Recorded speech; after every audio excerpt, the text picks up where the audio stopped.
بسم الله الرحمن الرحيم الحمد لله والصلاة والسلام على نبيه وعلى آله وصحبه وسلم تسليما كثيرا مزيدا إلى يوم الدين أما بعد. We spoke about many spiritual aspects of Ramadan and we'll continue to do so inshallah ta'ala. However, just as Ramadan was the month of worship, it was also the month of some of the greatest Islamic victories. And some very important historical events occurred in Ramadan. The victory of Badr, the one that's called in the Quran the criterion, the mark between the truth and the evil, Yawm al-Furqan, Yawm al-Taqa al-Jam'an, the battle that Allah honored Islam with, took place in Ramadan. The conquest of all conquests, Inna fatahna laka fathan mubina, took place in Ramadan, the entry to Mecca. The battle of Ain Jalut and many other historical events took place in Ramadan. And one of the greatest Islamic victories after the Prophet Muhammad sallallahu alaihi wasallam and the Sahaba was a great victory that took place in Ramadan 92 years after the Hijrah. The great victory that many Muslims don't know about, especially the young youth growing up now. And the others, many of the others who do know about it don't take pride in it. The roots of it was during Uthman ibn Affan's time. He attempted to conquer Constantinople, but he wasn't able to. In Al-Tabari, in Ibn Kathir, in Al-Humyari says, historians that wrote, they said when Uthman was unable to enter Constantinople, which is Constantinople, he gave advice as to how it would be open. He says it needs to be open through the waters. You can only get there through the waters. That was the goal of many Muslim leaders, and it was an honor for them to go and conquer Constantinople. Uthman ibn Affan radiallahu anh said, whoever conquers Constantinople, Spain, Andalus, will be a partner in reward for whoever conquers Constantinople. Why? Why did he say that? Because it's the path to Constantinople. When the Muslims reached North Africa by Maghrib, Morocco, there was a governor there in North Africa called Musa ibn Nusayr. He was born during the time of Umar ibn Khattab radiallahu anhu, one of the greatest Islamic heroes. He wanted to expand, and there was two directions they could go: desert, or they could go through to Andalus. And they chose Andalus because they want to liberate people and deal with people. Muslims deal with people, not with sand. So he wanted to conquer Andalus, but he faced many obstacles and difficulties. First of all, the water. There's 13 kilometers they got to cross in water before they get to Andalus, him and his army. And they didn't have ships. He was also facing the obstacle of crusaders on islands behind them.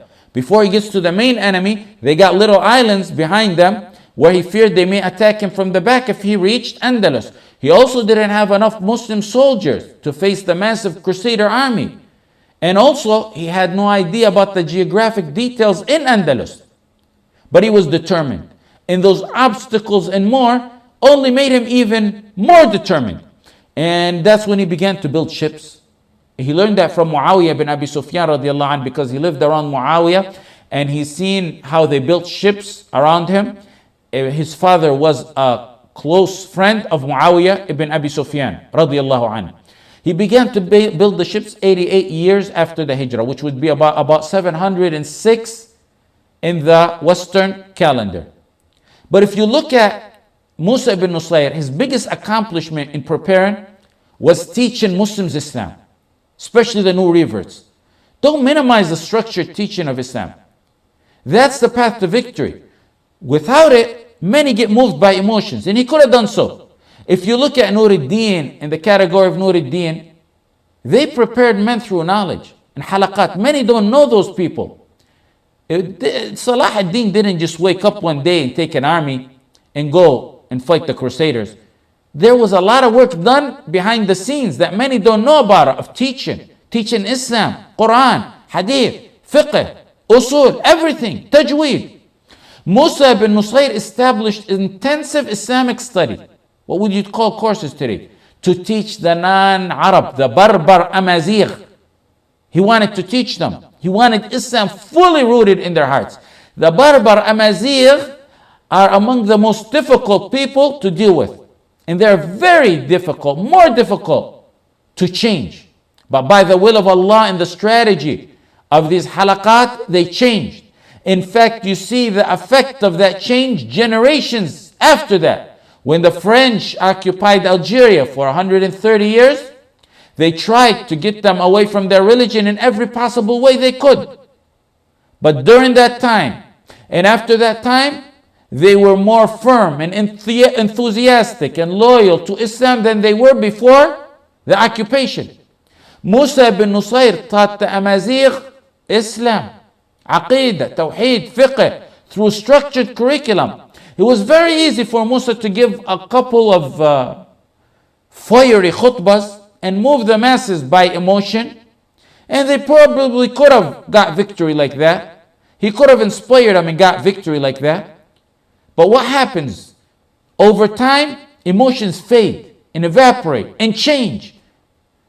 And you don't want men led solely by emotions. After the structure, the foundation, then yes, emotions. And that's the epidemic today. The Berber who were only 5 years ago, men who fought Islam, were now soldiers prepared to do one of the greatest conquests in the history of Islam. Musa ibn Nusayr chooses a general and another hero, Tariq ibn Ziyad, a man who died 102 years after the Hijrah. Tariq ibn Ziyad wasn't even an Arab. He was a Berber Amazigh. Musa ibn Nusayr put him over other Arab. Why? Because Musa knew and believed wholeheartedly this Arab and non-Arab issue doesn't work with him. Tribalism, nationalism, secularism, racism, that doesn't work. It's La ilaha illallah Muhammad Rasulullah. Inna akramakum indallahi atqakum.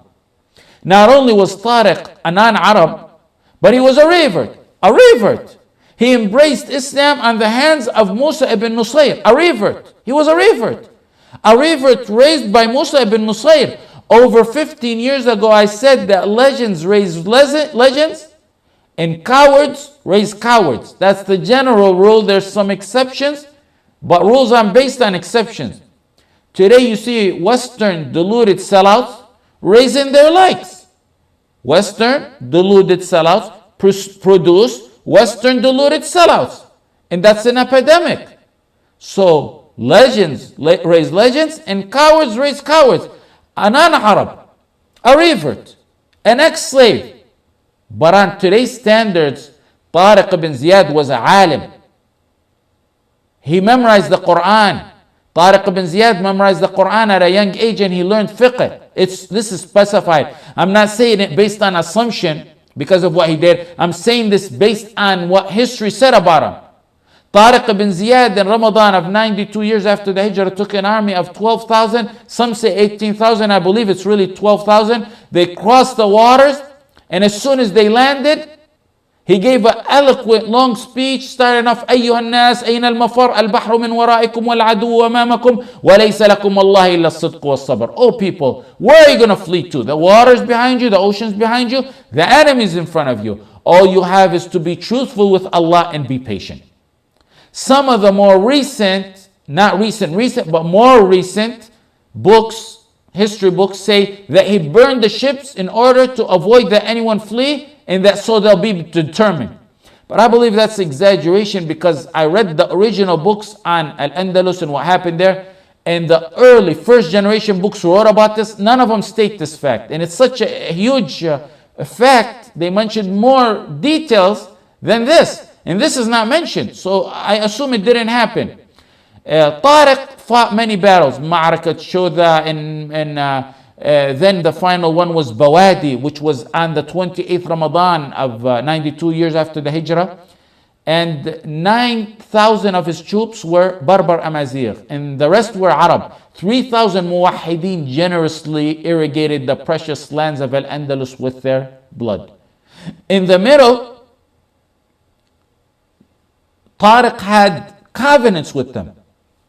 And there wasn't a single covenant or promise that he did, even with those he was fighting, that he breached. In fact, the Crusaders were forcing Jews living under their rule at the age of 7 to turn to Christianity. And they were confiscating their property. So he was to the Jews a hero, a liberator. If the ignorant knew the justice of Islam and Allah's rule on this earth, they would be the first to call for it.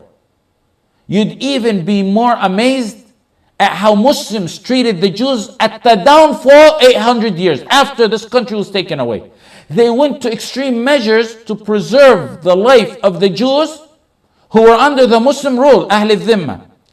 Compare that when they got the upper hand. When Muslims went to the lands, they went to liberate them from oppression because Muslims are in charge of mankind. Allah put Muslims in charge of mankind. كنتم خير أمة أخرجت للناس.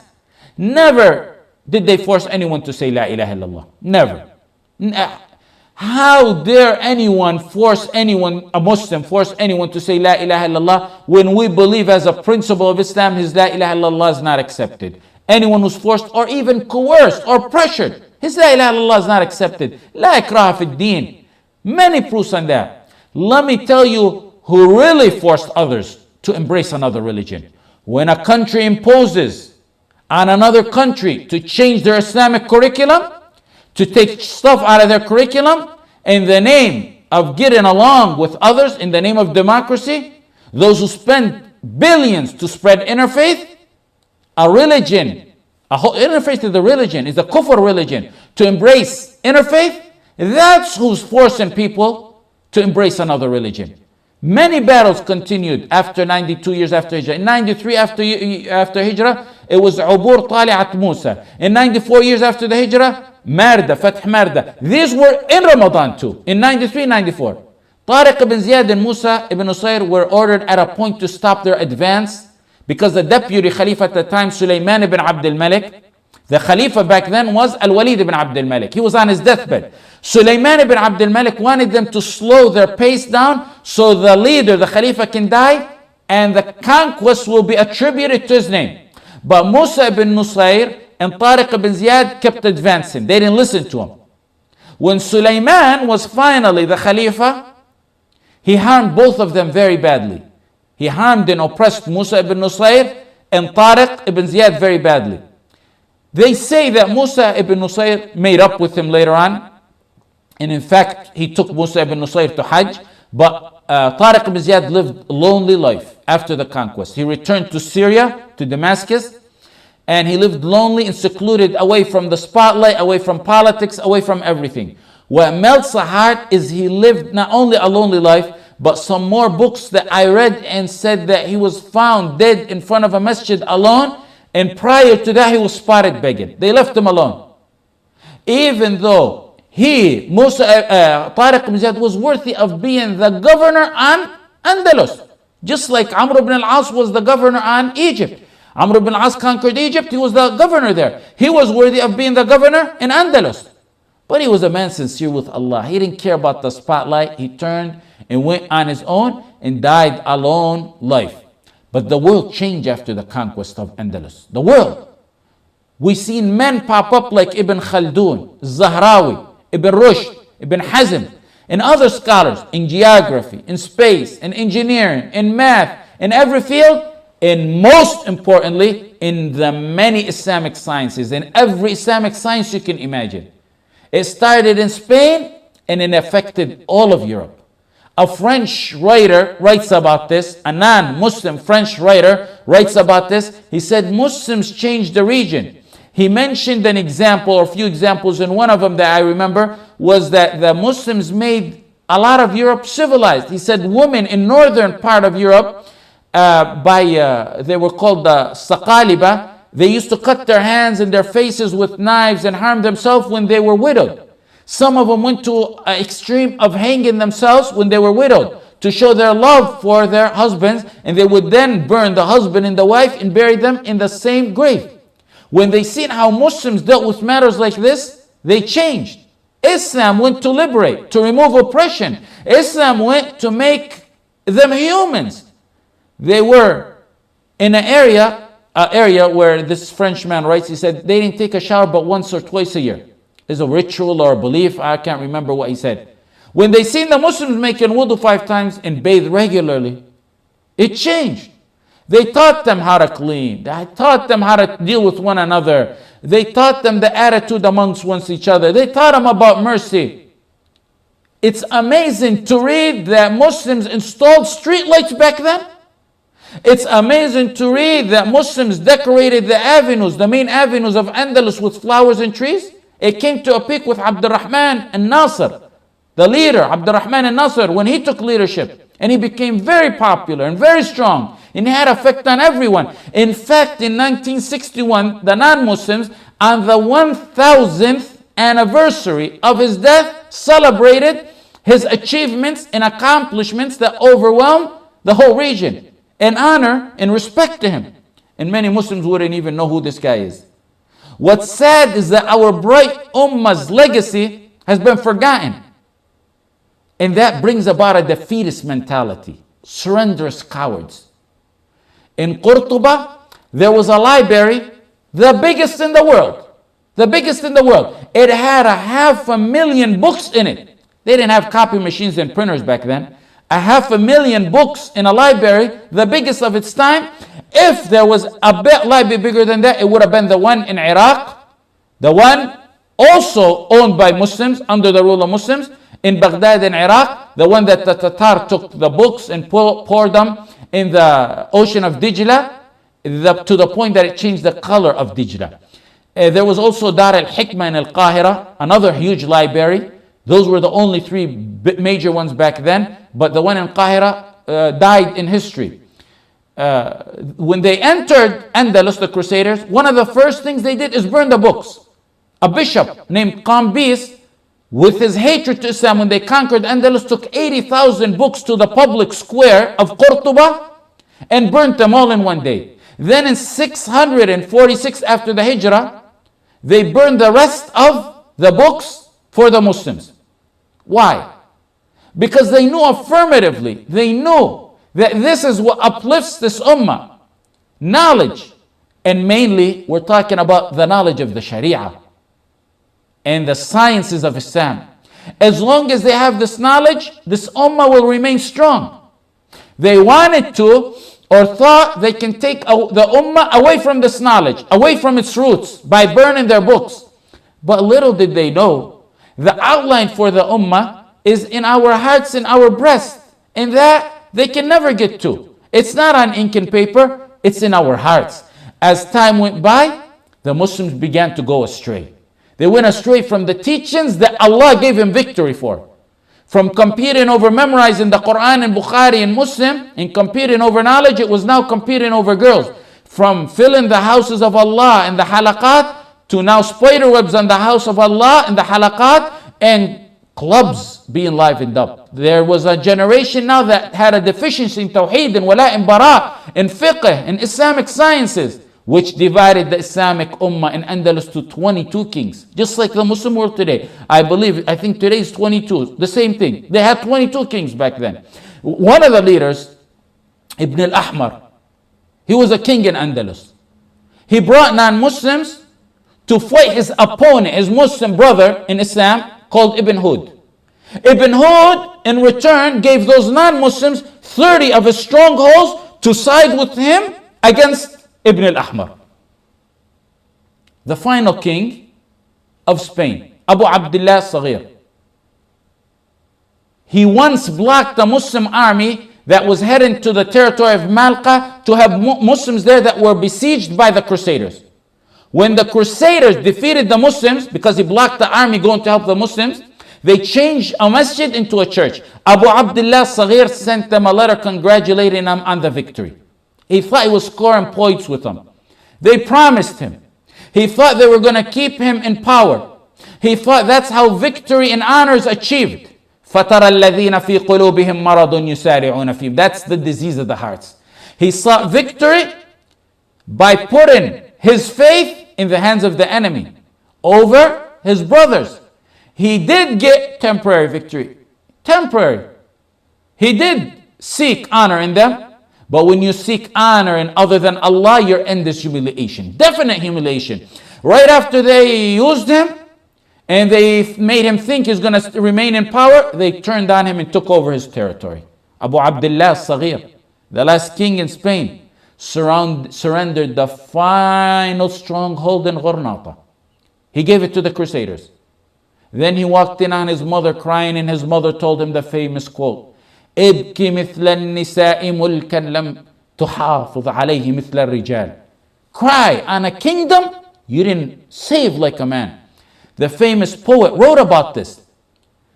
Andalus is occupied territory just like Palestine is occupied territory.